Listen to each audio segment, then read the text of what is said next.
The Attorney General wants answers from a hauling and moving company following a WCCO investigation. We first told you about the College Hunks hauling junk Shoreview location in August. A family said that they paid to have their items donated. Instead, the truckload full of furniture, toys, and gently used clothing ended up at the dump. Now the Attorney General's office is looking into alleged deception and misrepresentation in its business practices. Senior investigative reporter Jennifer Merrily digs in to find answers to the AG's questions. We had a whole thing full of Halloween costumes that the kids maybe wore once or twice. These are some of the things a Metro couple paid to have picked up for donation, which ended up at the dump. Attorney General Keith Ellison said his office paid attention. What they do is they give their customers the impression that if you let us take your stuff away, it's not just going to end up in a landfill. Well, that did not hold up. The family says they hired the Shoreview franchise of College Hunks hauling junk because of the promise on the website to donate or recycle 70% of what's picked up.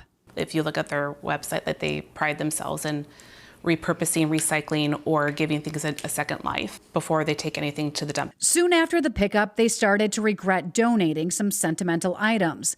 By then, they learned it was too late. And that's when he told me it was all gone. What did he tell you? He said it's all at the dump. The disposal of their carefully saved items was devastating. This is all of our stuff. They hoped it would be donated to one of the partners advertised on the website.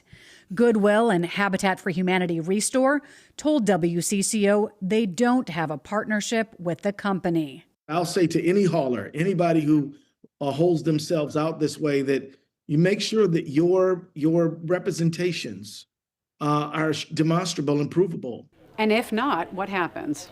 Well, and if not, you could be violating Minnesota laws as it relates to advertising, as it relates to consumer protection. This section is part of our donations. In August, we spoke with College Hunks Shoreview franchise owner Ryan Spilley, who responded to claims the items meant for donation were junked. If our guys are actually dumping stuff that's in good condition, I mean, that immediately horrifies me.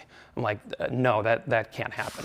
A response he sent to the Attorney General's office days later contradicts that, saying in part, "We did not agree to provide a donation pickup service. Our business is a junk hauling service, as our name indicates. Customers hire us to remove unwanted items from their homes. What happens to those items afterward, whether donated, recycled, or disposed of, is at our discretion." There's a three-letter word that is associated with saying one thing and then saying another. It starts with an L, and it does not bode well for the person who does that. Ellison says his office takes consumer protection seriously, and so should businesses. But when you say 70% is donated or recycled, you're going to have to show that that's true. There's other things there from that From one the toy castle set. And so, look, we're investigating this matter. We're going to get to the bottom of what happened. They just trashed. And if we find that there's substantial evidence of a violation, there will be accountability. Jennifer Merrily, That's the couch. WCCO investigates. We reached out to College Hunks Shoreview for a response and have not heard back. The couple told us this investigation is about protecting consumers across the state and making sure people can trust what they are being told. If you think something similar has happened to you, the Attorney General wants to hear from you. You should call 651-296-3353. We also have a link to fill out a complaint on WCCO.com, and it is connected to this story.